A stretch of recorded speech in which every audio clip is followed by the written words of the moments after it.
Bienvenidos a nuestro programa Bíblicamente. Les está acompañando Jonathan Apóstol, pastor de la Iglesia Bautista Palabra de Vida.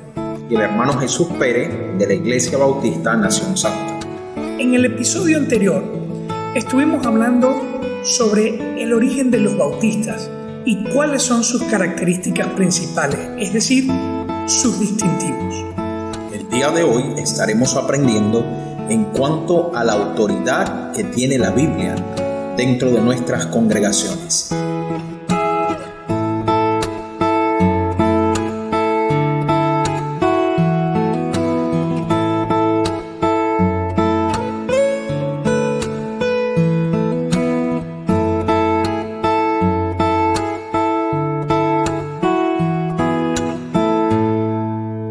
Ok, vamos a empezar entonces a desarrollar el primer distintivo bautista: base y autoridad de las Escrituras. El resumen de este distintivo es que dentro de la iglesia, la palabra inspirada y establecida por Dios a través de los profetas, el Señor Jesucristo y los apóstoles, debe ser quien tenga la máxima autoridad, la palabra final, al momento de darle dirección a la iglesia en todo lo que debe hacer. Jonathan, cuando hablas de inspiración, ¿te estás refiriendo a la Biblia es completamente la palabra de Dios o la Biblia contiene la palabra de Dios? Bueno, entendemos que la Biblia fue inspirada por Dios, por lo que Dios es el autor de las Sagradas Escrituras. Y lo que fue escrito y preservado es directamente la palabra de Dios. Okay. Entonces, no estamos, o en la Biblia, no estamos guardando simplemente lo que profetas y apóstoles quisieron decir, sino que estamos convencidos de que todo lo que está escrito en la Biblia viene directamente del Espíritu de Dios. Es Dios quien ha guiado a sus santos y fieles servidores a escribir y preservar exactamente las palabras que Él quería decir. Sí, te hago la pregunta porque he escuchado personas decir: no, la Biblia contiene la palabra de Dios. Y hay una gran diferencia entre ser la palabra de Dios y contener. Cuando digo que contiene, es que solo una parte de ella fue inspirada. Y no todo en su totalidad, que es lo que nosotros creemos. La Escritura fue inspirada en su totalidad. Ahora, eso nos lleva a concluir que la Biblia es infalible. No hay errores en ella. No los hay, porque justamente es la palabra de Dios. Dios es perfecto y en su perfección no hay error. Dios es infalible, Él no puede fallar. Por lo tanto, todo lo que viene de Él, en este sentido, sus mensajes, su palabra, es igual de infalible, es igual de perfecta que Él. Ahora, ciertamente, sí debemos hacer la observación. Hay una diferencia entre las palabras de la Biblia en su idioma original y las palabras de la Biblia traducidas del idioma original. Hoy en día hay mucha controversia por el tema de las traducciones, y la controversia es cuál de las traducciones es mejor, cuál es la más confiable, cuál es la más precisa, cuál es la más exacta. Y ese es un tema bastante amplio, no lo vamos a tocar hoy, pero lo que sí quiero dejar claro es: las traducciones pueden contener sus errores, pueden tener sus malas traducciones. Son traducciones. Pero cuando hablamos del mensaje original, el contenido que está en el hebreo y en el griego, que ha sido guardado y preservado a través de las épocas, esas palabras son quienes contienen el mensaje sin error del Señor. Entonces, como cristianos que estamos leyendo una Biblia traducida, tenemos el reto, la tarea de no solamente leer mi traducción, sino de tratar de empaparme lo más que pueda con las palabras originales de la Biblia, tanto en el hebreo como en el griego.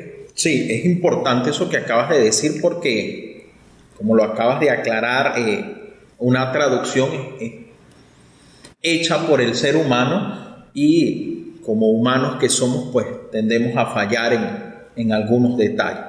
Entonces podemos concluir que la Biblia es inspirada en su totalidad por Dios. Fue dada de Dios a los hombres. Exacto. Y por ser inspirada por Dios, en la iglesia, que es la institución de Dios, donde se cree en Dios, se sigue a Dios y se practica lo que Él dice, debería ser obvio que nosotros como cristianos tengamos las Escrituras como la autoridad máxima.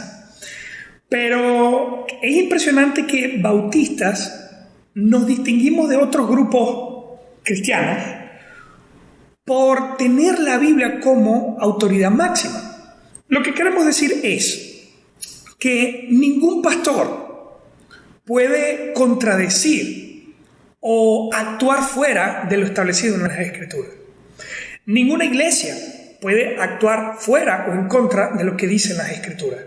Aún, ni siquiera ninguna institución religiosa. Pero que es lo lamentable, ver grupos que se identifican como cristianos, pero que no toman a la palabra de Dios como la autoridad máxima. Pudiera comentarte, Jesús, de algunos ejemplos. En el caso de la Iglesia Católica ha colocado a la institución por encima de la palabra de Dios. Ellos aceptan que la Biblia de Génesis a Apocalipsis es palabra de Dios, pero ellos también aceptan que el Papa es la representación física de Dios. Por lo tanto, cualquier cosa que diga o enseñe o establezca el Papa, para un católico tiene tanta autoridad como lo que está escrito de Génesis hasta Apocalipsis. Y esa es la razón por la que vemos en los católicos prácticas tan fuera de la Biblia como la adoración de imágenes. Uno dice, oye, pero hay demasiadas porciones y pasajes bíblicos que enseñan que eso no es bíblico. Entonces, si la Biblia dice no te harás imagen, ¿por qué el católico las hace? Porque luego que se escribió y estableció la Biblia, surgió un papa que dijo, bueno, de ahora en adelante yo doy el permiso para que se haga. Bueno, en Éxodo, Salmos, Jeremías, Isaías dice que no, pero como el Papa, ahora yo cambio la orden. Y lo impresionante es que este grupo aceptó que la autoridad del Papa sobrepasa a las Escrituras. ¿Crees en algún punto de esta práctica que estarían ellos dando a entender como si la Escritura le faltara algo? Lamentablemente sí. El hecho de que hayan grupos cristianos que sientan la necesidad de añadir doctrina a las Escrituras, al añadir doctrina o al añadir una, entre comillas, una nueva enseñanza, están dando por entendido que la palabra de Dios está incompleta. Es como los celulares. O sea, ¿por qué la marca iPhone constantemente está produciendo nuevos modelos? Porque ellos saben que la versión anterior está incompleta, se puede mejorar. Entonces, por eso, el iPhone 16, el iPhone 17, el iPhone 18, porque se dan cuenta que el anterior se puede mejorar. Pero en el caso de la palabra de Dios, no es así. El Señor comenzó a inspirar la palabra desde Génesis y en Apocalipsis Él dijo, sellen la palabra, todo lo que tenía que decir, ya lo dije, todo lo que ustedes necesitan, ya está escrito. Entonces, es un tremendo error añadir escrituras o añadir doctrinas a lo que Dios ha establecido perfectamente en su palabra. Siguiendo con este tema, pudiera darte otro ejemplo.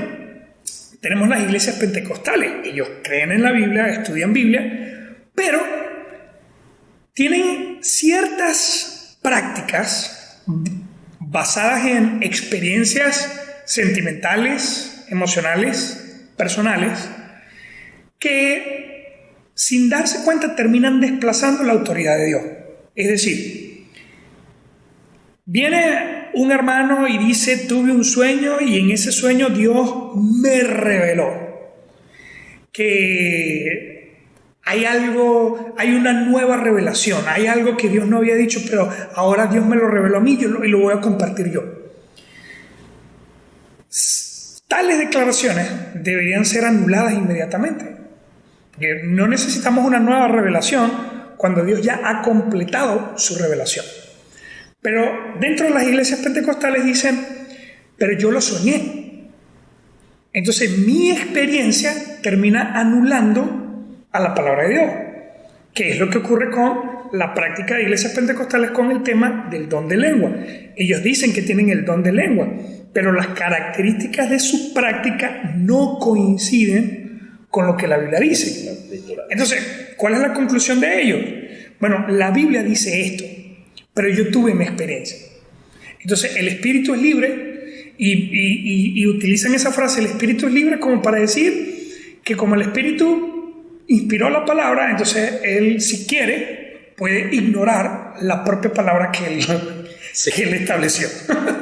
Yo creo que están obviando lo que dice la Escritura y lo que el apóstol escribía, que tenemos la palabra profética más segura. Y cuando él hacía énfasis en esto, en esa palabra, en esa profecía dada a la iglesia como tal, también pues se hace énfasis en que no se le debe añadir a ella. Y cuando le añadimos, pues prácticamente estamos cometiendo un pecado como tal, porque la Escritura está completa. Ahora que mencionas ese versículo, es uno de mis favoritos. Dice, tenemos también la palabra profética más segura, a la cual hacéis bien en estar atentos como a una antorcha que alumbra en lugar oscuro, hasta que el día esclarezca y el lucero de la mañana salga en vuestros corazones. Y te pone esta imagen. Estás en un lugar oscuro y lo único que tienes para alumbrarte es una antorcha. ¿Qué deberías hacer? Aferrarte completamente a esa antorcha. En este caso, vivimos en un mundo de pecado, tiniebla y oscuridad. ¿Y cuál es la única luz que tenemos? La palabra de Dios. ¿Qué deberíamos hacer? Aferrarnos completamente a ella. Pero ¿qué están haciendo algunos que se identifican como cristianos? Soltando la antorcha de la palabra de Dios para tomar otras...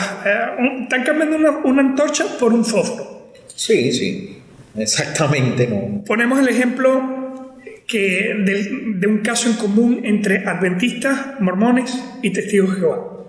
Estos tres grupos tienen algo en común, y lo que tienen en común es que ellos tienen libros o tienen escritos que están diseñados o para completar la Biblia o para dar enseñanzas aparte de la Biblia. En el caso de los adventistas, tienen el estudio de la profetisa Elena de White. Ella armó un estudio completo que se llama El conflicto de los siglos, y ellos dicen, bueno, vamos a estudiar la Biblia, pero vamos a estudiarla en base a la interpretación de Elena de White. Entonces, ellos dicen, sin el libro de Elena de White no podemos estudiar la Biblia. Entonces, están colocando ese libro, esos estudios, como un equivalente a la palabra de Dios. A la palabra de Dios. Lo mismo ocurre con los testigos de Jehová. Los testigos de Jehová tienen una organización que se llama Atalaya, en inglés Watchtower, y que dicen ellos, si tú quieres estudiar la Biblia, si quieres entenderla, necesitas los escritos de la Atalaya. Entonces el testigo de Jehová, sin darse cuenta, ellos dicen que estudian la Biblia, pero en realidad estudian la interpretación de la Atalaya, del despertar, sobre la Biblia. Ok, tengo dos preguntas. La primera, ¿la Biblia qué dice en cuanto a esto? Ok, ¿qué dice la Biblia en cuanto a esto? Nos estamos adelantando un poco. Más adelante voy a tocar este punto. Por ahora quiero dar ejemplos de grupos que se identifican como cristianos, pero no tienen no le dan a la Biblia el lugar que corresponde. El enfoque como el tal. enfoque que Ahora, Jonathan, ¿está mal leer libros? Vamos a ir allí en tan solo unos segundos. Pero fíjate esto. Testigos de Jehová, ellos dicen y le enseñan a las personas de esta manera. Y no lo estoy diciendo por decir. He tenido la oportunidad de hablar con miembros activos de los Testigos de Jehová que me lo han expresado directamente. Si una persona intenta leer la Biblia por cuenta propia, va a quedar en oscuridad. Solamente leyendo la Biblia con los estudios de la Atalaya va a poder entender la luz de Dios. Es lo que ellos enseñan.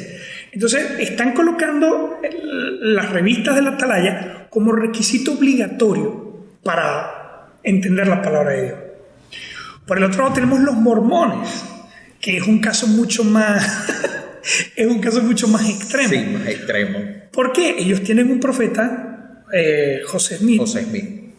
O Joseph Smith en inglés. Él dice que Dios le reveló a él a través de un ángel, Moroni, que existe un tercer testamento. O sea, para un mormón está Antiguo Testamento, Nuevo Testamento y el libro del Mormón, que funciona para ellos como un tercer testamento. Aunque la carta de Gálatas advierte muy directamente, no aceptes otro evangelio.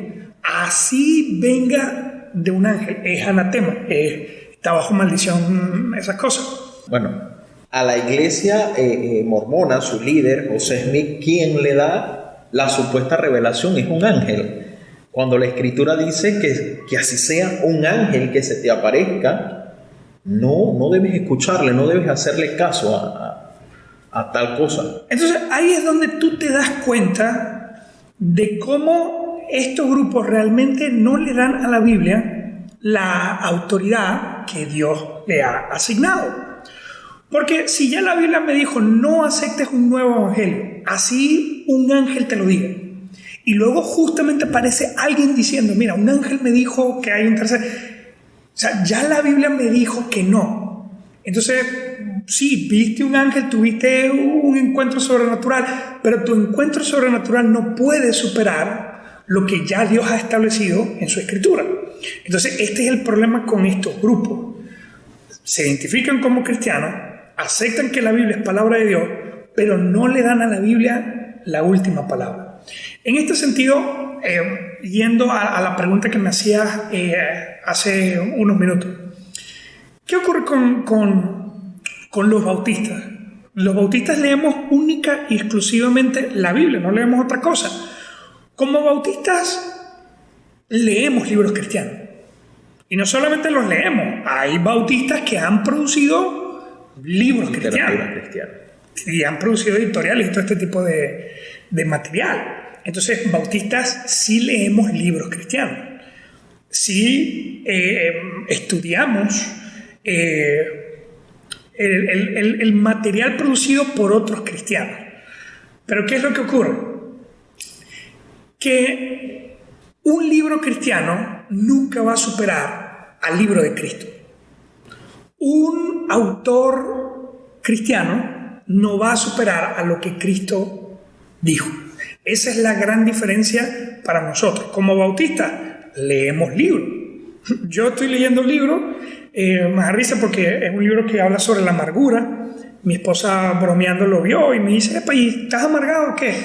Y yo, no es que esté amargado, pero es un tema interesante y necesario para los hermanos. Incluso sé que tú también lees bastante libros cristianos. Recuerdo hace poquito estábamos compartiendo y no sé si ya terminaste el libro que estabas leyendo sobre George Mueller. Sí, ya lo terminé. Pero es importante esto que acabas de decir, porque como bautistas no es que no leemos otra literatura, sí podemos leer otra literatura, solo que hemos comprendido a través de la palabra de Dios que solo la Biblia es inspirada. Y los otros libros sí te pueden ayudar, sí te pueden contribuir en un conocimiento, pero estos libros, ninguno de ellos ha sido inspirado, solo la escritura. Exacto. Entonces, como bautistas no condenamos la lectura de libros cristianos, siempre y cuando los libros no estén en contra de la enseñanza, mandamientos, principios y doctrina claramente establecidos en la palabra de Dios. Entonces es impresionante que nos distingamos de otros grupos cristianos porque le damos a la palabra de Dios la autoridad sobre la iglesia. Sí, la autoridad que ella merece. Entonces, esto deberíamos reflexionar en esto. ¿Está bien que la iglesia bautista le dé la máxima autoridad a la palabra de Dios?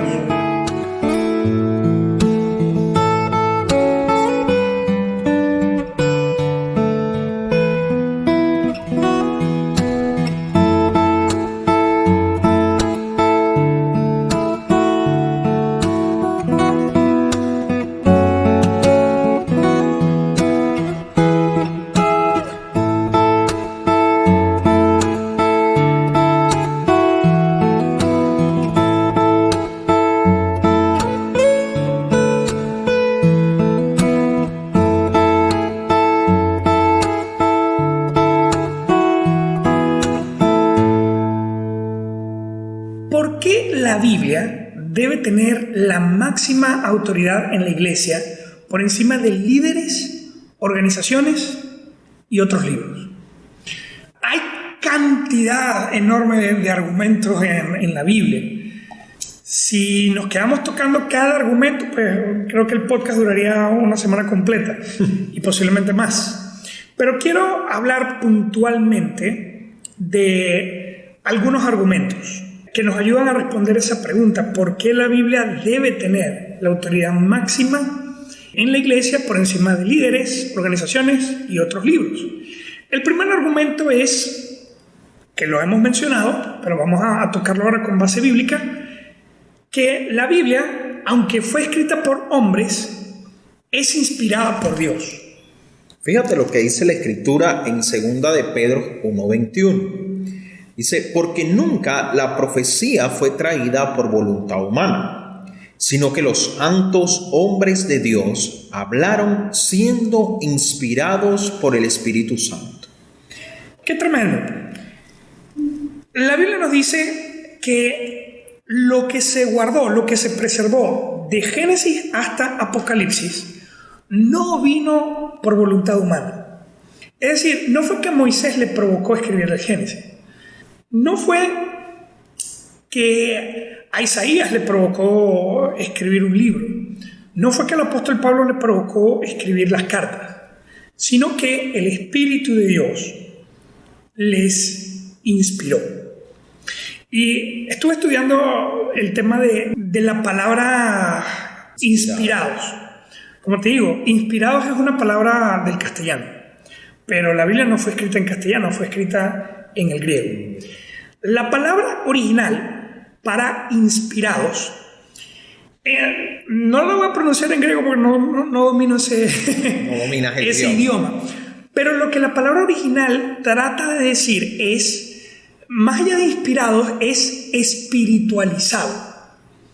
Y claro, súper difícil de traducir. Entonces, la palabra que más se le acerca a eso es inspirar.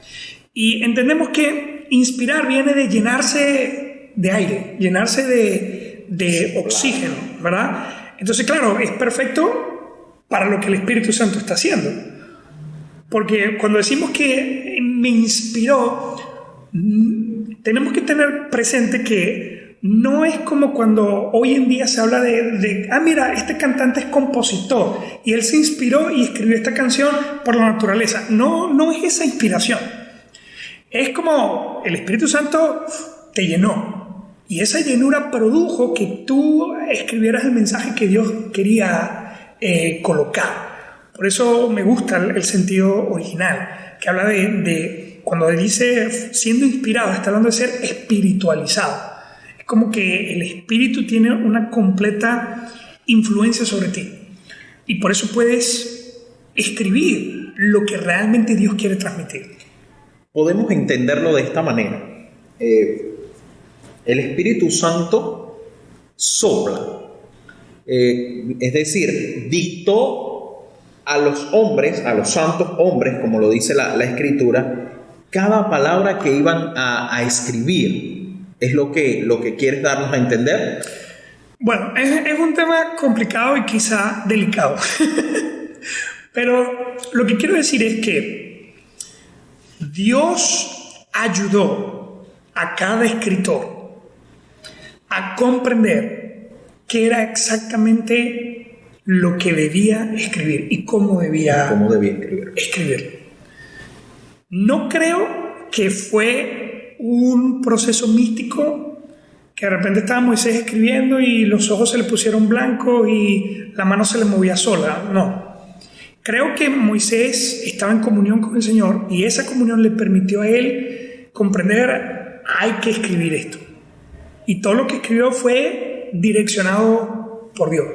Entonces no nos debe dar miedo reconocer que Dios utilizó manos humanas para escribir su mensaje espiritual y eterno. No, y como lo dice, sí, fue utilizado un instrumento humano, pero cuando estudias la Escritura desde el Génesis hasta el Apocalipsis, no hay contradicción en ella. Hay personas que alegan ciertas contradicciones, pero no es una contradicción como tal, sino una mala lectura, una mala interpretación o tal vez un desconocimiento del contexto. Y por eso tomo una posición diciendo: no, la Escritura se contradijo. Pero a pesar de que fue escrita en diferentes épocas, diferentes tiempos, hay una concordancia en ella que nos hace concluir que solo Dios. Exacto. Hay evidencia, hay mucha evidencia de que la palabra de Dios es inspirada por Él. Y pudiéramos también, creo que vale la pena preparar próximamente una serie en cuanto a este tema, las razones por las que podemos confiar en la Biblia. Pero por ahora quiero dejar claro que la Biblia debe tener la máxima autoridad porque es palabra inspirada por Dios. Otra razón de por qué la Biblia debe ser inspirada debe tener la autoridad máxima en la iglesia, por encima de cualquier otra cosa, es que la palabra de Dios es eterna. En Salmo 119, versículo 89 dice: para siempre, oh Jehová, permanece tu palabra en los cielos. Fíjate lo que dice Isaías 48. Dice: sécase la hierba, marchítese la flor, mas la palabra del Dios nuestro permanece para siempre. Aún Mateo capítulo 24, versículo 35 dice: el cielo y la tierra pasarán, pero mis palabras no pasarán. Constantemente estamos viendo las aplicaciones de los celulares inteligentes. ¿Y qué ocurre con las aplicaciones? Que constantemente se están actualizando. Ahora, ¿por qué se actualizan? Porque se dan cuenta que hay cosas que pueden mejorar. Hay cosas que estaban incompletas, se pueden completar. Hay cosas que estaban más o menos hechas y se pueden mejorar. Pero en ese caso, la palabra de Dios no necesita actualización. Me encanta el salmo que dice: para siempre, oh Jehová, permanece tu palabra en los cielos. Dios no necesita añadirle más a su palabra. Su palabra es perfecta, está completa y no tiene fecha de vencimiento. O sea, nunca va a pasar de moda. Nunca va a dejar de tener relevancia. Es impresionante cómo generación tras generación se ha levantado aquí en la tierra y en cada generación la Biblia ha tenido relevancia, ha tenido importancia. Eso es muy, muy interesante, porque si hacemos la comparación de la Biblia con otros escritos, la Biblia sigue siendo vigente y sigue siendo aplicada a cualquier necesidad o para cualquier consejo, para cualquier corrección que el hombre necesite, a diferencia de otros libros. Por lo menos si revisamos literatura de libros de biología, vamos a ver una diferencia. Antes se fijaba una posición en que el hombre tenía más cromosomas de lo que hoy en día se afirma que tiene. Entonces vemos cómo lo que un hombre como tal pudo escribir para una época, hoy en día ya cayó en obsolescencia, ya está desactualizado y no sirve. Mientras que la escritura sigue siendo vigente a pesar de todos los, pudiésemos decir, todos los intentos de destruirla y descalificarla que han hecho. Y es lo interesante, si nos ponemos a ver la carrera de medicina, los doctores constantemente tienen que estar leyendo libros nuevos, porque el conocimiento de la medicina se va actualizando. Ahora, ¿por qué se va actualizando? Porque van aprendiendo cosas nuevas, porque van descubriendo cosas nuevas. En el caso de la palabra de Dios no es así. Dios conoce principio y fin, y Él dijo, mira, sabiendo lo que era, lo que es y lo que ha de venir, aquí tienen absolutamente todo lo que necesitan. Eso nos lleva a un siguiente argumento. ¿Por qué la Biblia debe tener la máxima autoridad en la iglesia? Porque tiene un poder especial. Jeremías 23:29 dice, no es mi palabra como fuego, dice Jehová, y como martillo que quebranta la piedra. También vemos en el libro de Romanos, capítulo 1, verso 16, dice lo siguiente, porque no me avergüenzo del evangelio, porque es poder de Dios para salvación a todo aquel que cree.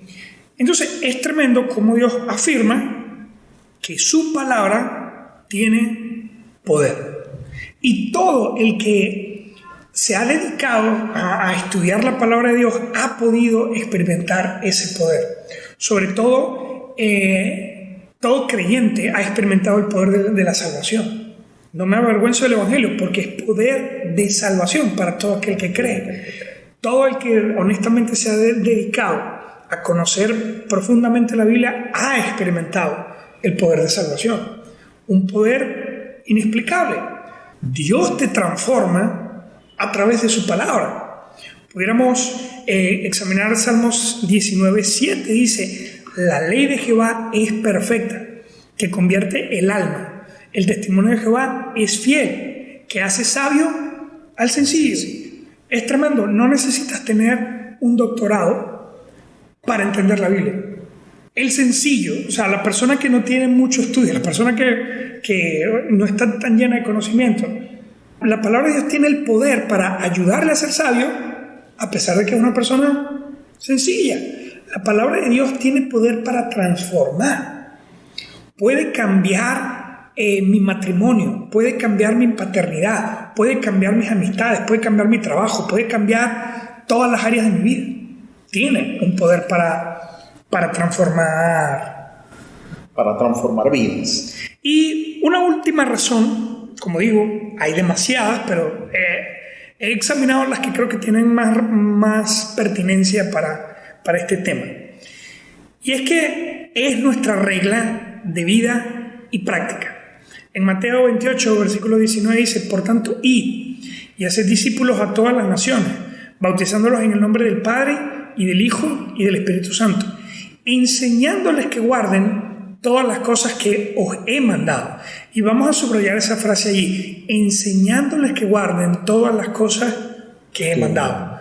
Cristo Jesús no nos dijo, guarden estos mandamientos, y dentro de unos años yo voy a mandar otros profetas que les van a completar los mandamientos. O va a venir un grupo, una organización, y ellos les van a dar mandamientos que en este momento yo no les puedo dar. No, el Señor dijo, lo que yo quiero que guarden, ya se los digo. ¿Qué deben hacer? Enseñar a otros a que guarden lo que yo les he enseñado.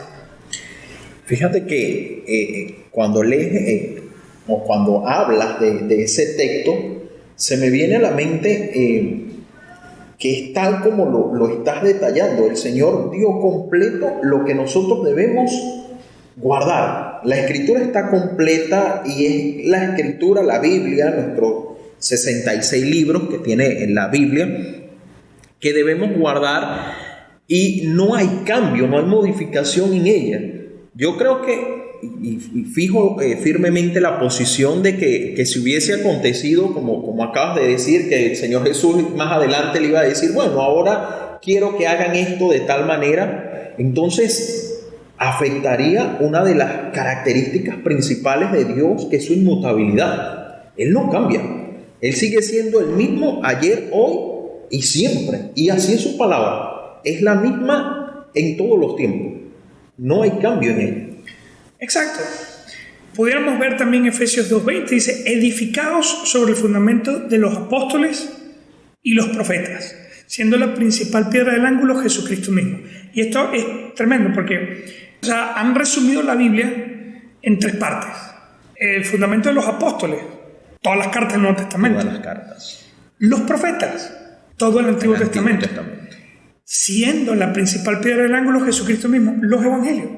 Entonces, ¿qué dice? Edifícate sobre apóstoles, profetas, y siendo la piedra principal el atalaya. No.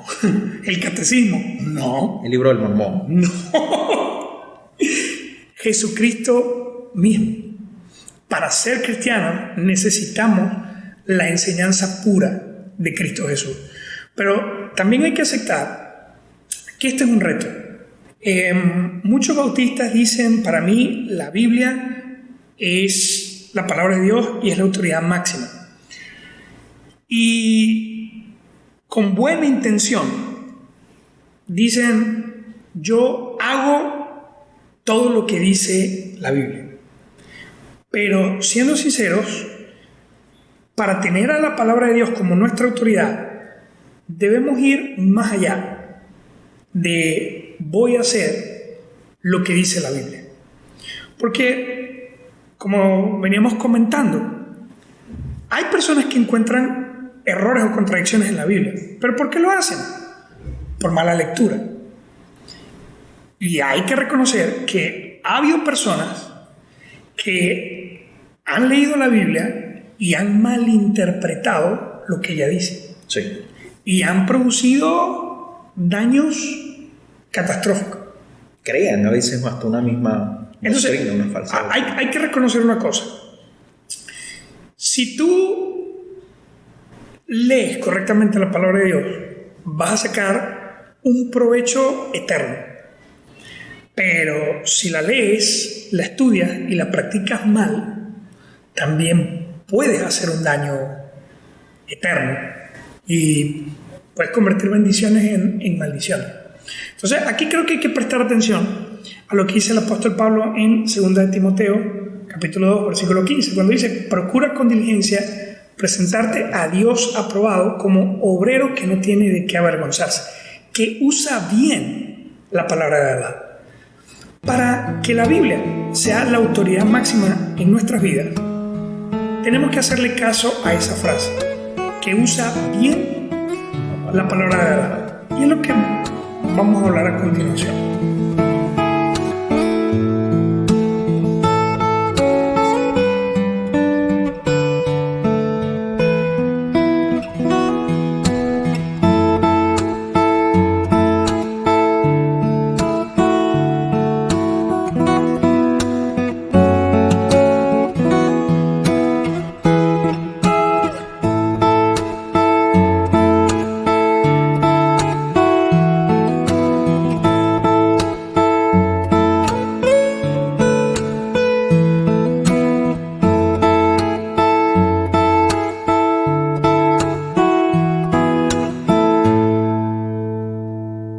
Siguiendo entonces con el tema, Pablo dice algo muy poderoso. Procura con diligencia presentarte a Dios aprobado como obrero que no tiene de qué avergonzarse, que usa bien la palabra de verdad. ¿Sabes qué? Una vez intenté predicarle a uno de mis tíos. Y bueno, a todos mis tíos los llevaron obligados de niños a la iglesia. A la iglesia. Entonces, de alguna manera ellos tienen cierta noción, cierto conocimiento. Entonces, yo estaba tratando de predicarle a uno de mis tíos y él me citó un versículo de la Biblia. Entonces, claro, escuché el versículo y él dice, yo estaba tratando de animarlo a que tomara una decisión por Cristo para que fuera salvo. Y él me dice que eso no dependía ni de mí ni de él. Cuando le explícame, tío, de qué estaba hablando. Y él viene y me citó el Salmo 127.2 que dice, por demás es que os levantéis de madrugada, o vayáis tarde a reposar y que comáis pan de dolores, pues que a su amado dará Dios el sueño. ¿Sí? Mi pregunta era, ¿qué tiene que ver eso con la salvación? Entonces, la explicación bíblica que él me dio, y bíblica entre comillas, es que él me dice, mira, tú me puedes predicar, pero depende de Dios. Si Él quiere, me va a salvar. Y si Él no quiere, no me va a salvar. Y yo le digo, tío, ¿de dónde sacas todo eso? De lo que dice el versículo. El versículo dice, mira, que tú te puedes levantar, puedes madrugar, puedes ir tarde y comer pan de dolores, pero a su amado dará Dios el sueño. Entonces, él interpretó el sueño como la salvación y el amado como el escogido por Dios. Entonces, según él, Salmo 127.2 está hablando de predestinación. O sea, si Dios quiere, te va a dar salvación, te va a dar el sueño. Y si Él no quiere, así tú lo intentes, no lo vas a conseguir. Entonces, obviamente, esta es una interpretación, pues, súper agarrada de... súper agarrada de los pelos. Salmo 127 no tiene nada que ver con eso que Él está hablando. Pero, lamentablemente, hay mucha gente así, incluso cristianos, que dicen, bueno, si la Biblia dice tal cosa, entonces es eso. Y esa forma simplista de leer la Biblia ha producido mucho daño. Porque entonces hay gente que ha leído, no, ojo por ojo, entonces me la vas a pagar. Te voy a quitar el ojo por lo que me acabas de hacer. Hay gente que dice, bueno, Abraham tenía 2, 3 mujeres, entonces yo también puedo tenerlo porque Abraham las tuvo. Entonces, David tuvo 17 mujeres, entonces yo también puedo tenerla. David danzaba, entonces yo también puedo danzar. Y así... Sí, hay muchos ejemplos, como el caso de los mismos salmos, que encontramos dentro de los salmos, que son los salmos imprecatorios, que vemos al salmista orando y pidiendo venganza. Y hay gente que en la actualidad quiere orar de esa manera. Sí, hay gente que justifica, entonces yo también me puedo vengar. Porque si David pidió la muerte de sus enemigos, yo también lo puedo pedir. Entonces, ahí es donde toco el punto de que no podemos ser tan simples y decir, no, la Biblia es mi autoridad porque yo hago lo que ella dice. Porque la Biblia tiene escritas muchas palabras. Entonces, no es solamente lo que ella dice, sino lo que realmente quiere decir. Entonces, ahí caemos en el tema de la interpretación. Entonces, si soy bautista, la Biblia es mi autoridad máxima, pero no puede ser tan ligero y decir, bueno, lo que dice la Biblia, eso es.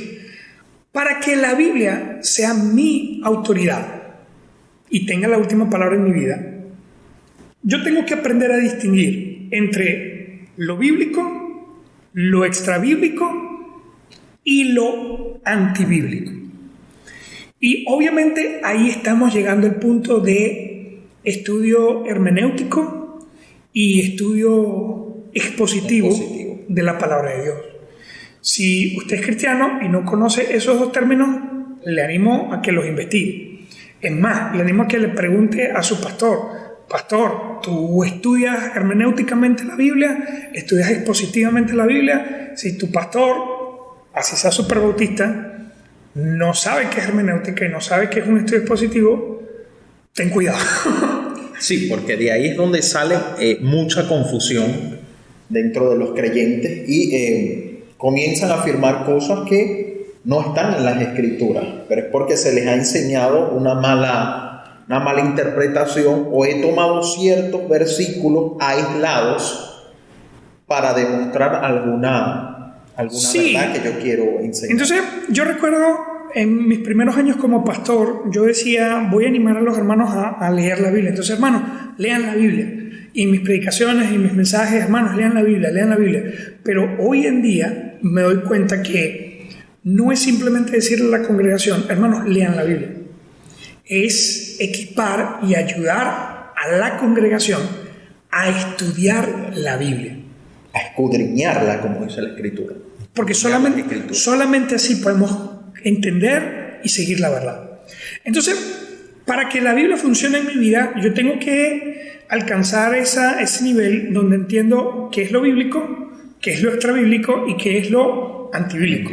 Y igual es un tema muy amplio, pero voy a tratar de resumirlo lo más concreto que puedo. Entonces vamos a empezar con lo bíblico. La Biblia tiene una sola interpretación y muchas aplicaciones. Cuando logro comprender la interpretación correcta y la pongo en práctica, entonces estoy siendo verdaderamente bíblico. Por eso es necesario estudiar bien la Biblia. La gente tiene el pensamiento satánico y diabólico de que, bueno, cada quien puede interpretar la Biblia tiene muchas interpretaciones. No, Cristo Jesús cuando habló no quería decir varias cosas, Él quería decir una sola cosa. Y la gente que lo escuchó en vivo y en directo no entendió varias cosas, entendieron una sola cosa. Las cartas del apóstol Pablo no quieren decir varias cosas, las cartas del apóstol Pablo quieren decir una sola cosa. Y cuando las iglesias recibieron sus cartas, ellos no... ¿Qué será lo que quiere decir Pablo? No, ellos entendieron exactamente qué era lo que él estaba queriendo decir, qué era lo que él se estaba refiriendo. Entonces, para ser bíblicos, no es solamente leer oraciones en la Biblia y subjetivamente interpretarlas, no. Yo tengo que tener un estudio correcto de la Biblia y mi iglesia local debe ser la principal herramienta para que yo pueda hacer ese tipo de estudio.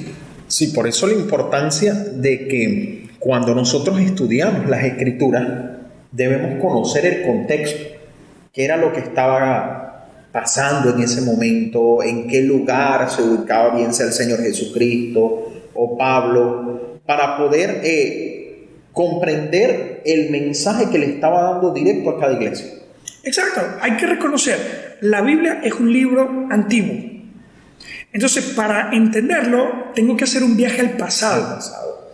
No puedo interpretar la Biblia desde la cultura, el mundo que estoy viviendo en este tiempo, porque lo voy a malinterpretar. Por eso entendemos qué es lo bíblico. No es simplemente lo que está escrito en la Biblia. Lo bíblico es lo que la Biblia realmente quería decir. Luego tenemos lo extrabíblico. Ahora, ¿qué es lo extrabíblico? Cuando se enseña como bíblico algo que no es mencionado específicamente en la Biblia. Y hoy en día hay que tener mucho cuidado porque hay muchos pastores que de repente tienen o ven un escenario incompleto en las historias bíblicas y sienten la absurda necesidad de completar cosas que ellos creen incompletas, y lo que terminan haciendo es torciendo las Escrituras, predicando cosas extrabíblicas. Dentro de la Biblia, ¿quiénes fueron los especialistas de lo extrabíblico? Fariseos y escribas. Por el cautiverio, Israel perdió el estudio de la palabra de Dios, y cuando quisieron volver a estudiar, habían muchos huecos, había muchas cosas que ya no entendían. ¿Y qué hicieron? Completarlo. Entonces, de ahí fue donde salió el Talmud, de ahí fue donde salieron la ley oral y todos esos mandamientos que se inventaron los fariseos, que de repente algunos de ellos tenían muy buena intención. Y por ejemplo, en Mateo capítulo 15 vemos que ellos tenían celo por lavarse las manos. Ellos decían, no, mira, hay que lavarse las manos antes de comer, y es bueno. Pero enseñar que Dios considera pecado que tú comas con las manos sucias es extrabíblico. O sea, porque la Biblia no dice, he aquí el que no se lave las manos antes de comer, de cierto morirá, pecará. No lo dice. Entonces, no, es extrabíblico. No podemos hacer mención de algo que no está escrito. Fíjate que en estos días me tocó aclararle a mi hijo, porque en el colegio donde estudia, la maestra que le estaba haciendo su devocional le cuenta la historia de Jonás, y ella se va a lo extra bíblico afirmándole que a Jonás se lo tragó una ballena. Y él llega a casa con la confusión y me decía, papá, pero tú me has dicho que es un gran pez, la maestra decía que era una ballena. Entonces, este tipo de datos, aunque nosotros pudiésemos irnos a lo científico y decir, sí, pudo haber sido una ballena, porque la ballena solamente traga y no mastica, y para que Jonás pues, no perdiera la vida dentro de este animal, no tenemos argumento bíblico para demostrarlo. Entonces es un vivo ejemplo, me tocó aclarar, sentarme con él y aclararle, volverle a leer la historia, de cómo nosotros podemos confundir yéndonos a lo extrabíblico, porque hay hermanos dentro de nuestras congregaciones que son nuevos en la iglesia y creen cualquier cosa que el predicador dice. Entonces la importancia de poder impartir bien las escrituras. Sí, a veces hay predicadores que se ponen a estudiar libros históricos, registros culturales, geográficos, y obviamente eso es muy bueno para entender el contexto, pero es peligroso cuando yo utilizo mi conocimiento para completar cosas que yo considero están incompletas en la Biblia. Es peligroso, sí, eso. Peligroso. Es como, hace poco me tocó enseñar en la iglesia la carta de Hebreos. Entonces, yo le decía a los hermanos, la carta de Hebreos es anónima. Cualquiera puede decir, mira, a mí me parece que es el apóstol Pablo. Por esto. Y sí, hay teólogos que tienen sus razones y oye, sí, tienen evidencia muy convincente de que pudiera ser el apóstol Pablo. Pero esa carta fue escrita sin autor. Entonces, si la Biblia no da el nombre del autor de Hebreos, por mucho estudio que yo tenga, yo no puedo decir, es el apóstol Pablo. Exactamente. No es totalmente extrabíblico. Y luego tenemos lo antibíblico. Ahora, ¿qué es lo antibíblico? Es cuando se enseña como verdad de Dios cosas que están en contra de las enseñanzas bíblicas. Hoy en día tenemos este tema de la diversidad de género, que enseña que la iglesia tiene que aceptar el matrimonio igualitario. No, es antibíblico. Exactamente. ¿Por qué? Porque la Biblia claramente condena esa práctica. Entonces, que la iglesia católica lo aceptó. Bueno, lo aceptaron ellos, pero no la palabra de Dios. O sea, hay que tener mucho cuidado que dentro de lo que yo tomo como convicción, de lo que yo tomo como enseñanza bíblica, no esté tomando algo que inconscientemente no sé que es antibíblico. Entonces, vamos a poner un pequeño ejemplo de bíblico, extrabíblico y antibíblico, ¿verdad? Vamos a utilizar un tema que a mí me parece muy práctico y siempre relevante entre los cristianos, el tema del perdón. Fíjate bien, la Biblia en Mateo capítulo 6, versículo 12, dice, y estas son instrucciones de Cristo Jesús, enseñando a sus discípulos a orar. Dice, y perdónanos nuestras deudas, como también nosotros perdonamos a nuestros deudores. Y no nos metas en tentación, mas líbranos del mal, porque tuyo es el reino, el poder y la gloria, por los siglos de los siglos. Amén. Porque si perdonáis a los hombres sus ofensas, os perdonará también a vosotros vuestro Padre Celestial. Mas, si no perdonáis a los hombres sus ofensas, tampoco vuestro Padre os perdonará vuestras ofensas. Entonces, ¿qué está enseñando Cristo Jesús? Él está diciendo, tú tienes que perdonar. Porque si tú perdonas, Dios te perdona. Así es. Pero si tú no perdonas, entonces Dios tampoco va a perdonarte. Entonces, entendemos que Él no está hablando figurativamente, está hablando literalmente. Entonces, ¿cuál es la interpretación? Jesucristo enseñó que debemos perdonar. Debemos perdonar.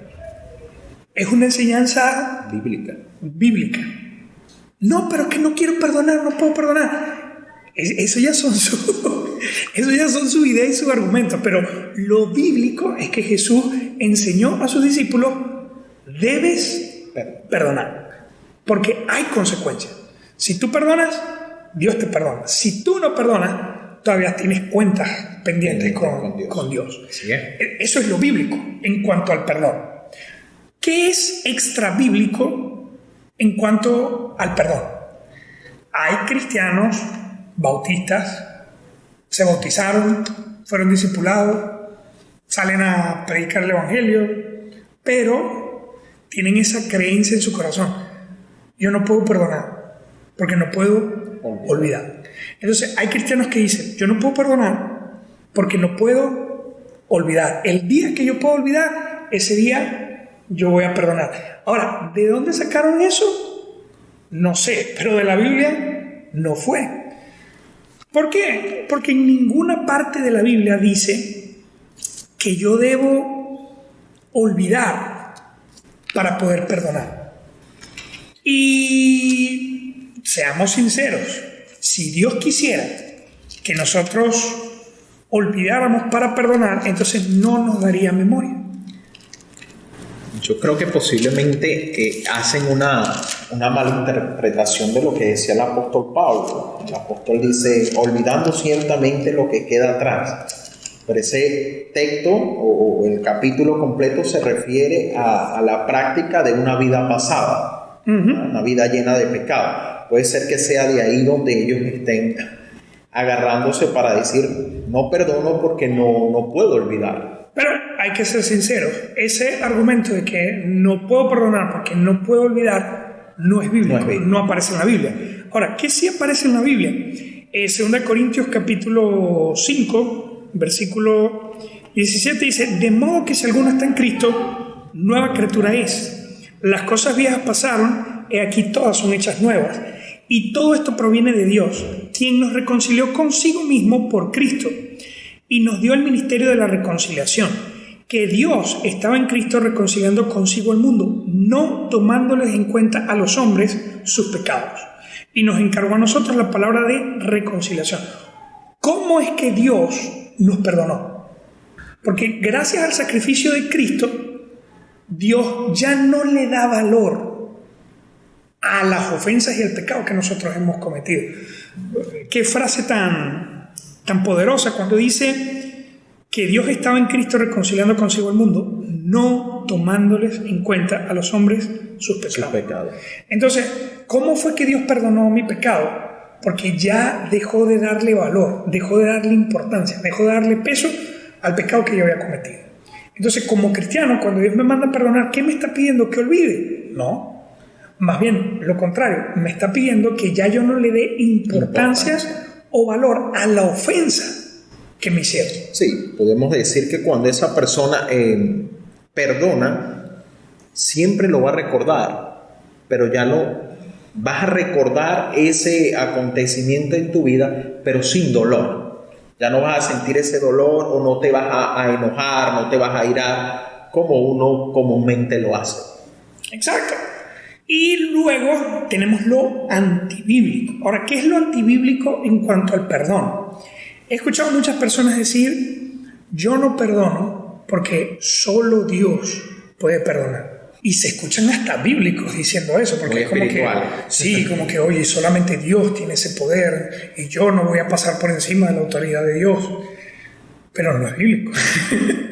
Es lo opuesto, es antibíblico. Porque Dios, bíblicamente hablando, te está enseñando, debes perdonar.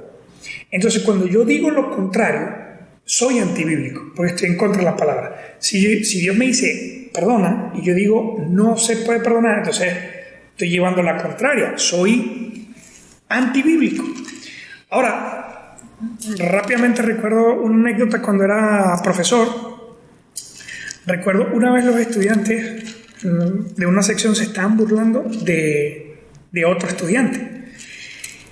Y yo escuché el chiste que le hicieron y me dio risa también. Y fallé riéndome también del estudiante. Y él estaba ahí aguantando la pela hasta que me vio riendo. Cuando me vio riendo a mí, empezó a llorar. Cuando terminé la clase, yo entendí que había fallado contra él. Y fui y le pedí perdón. Gracias a Dios me perdonó. Luego hablé con mi coordinadora porque yo dije, si mi coordinadora se entera que yo hice llorar a un niño porque me estaba riendo, se burlaban de él, va a meter en tremendo problema.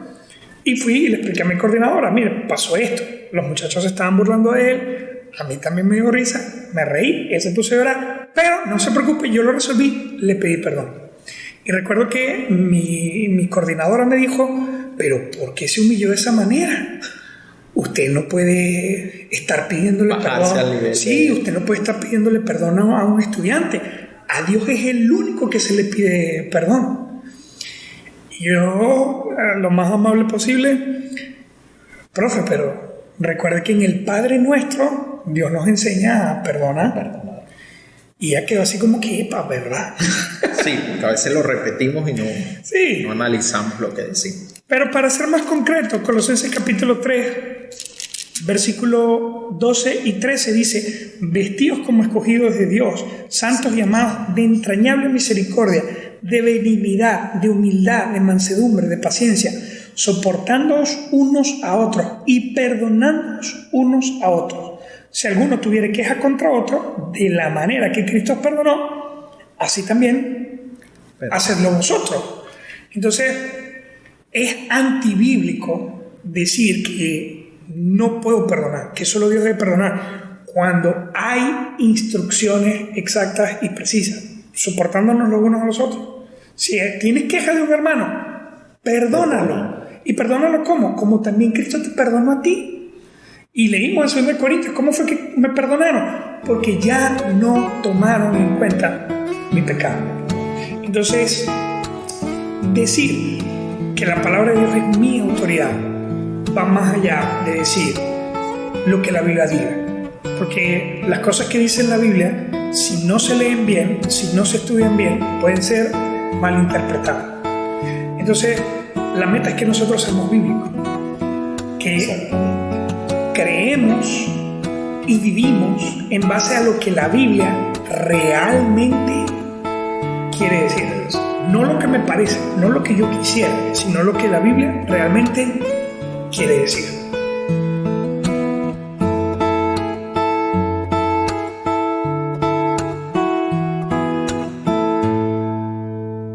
Esto fue Bíblicamente.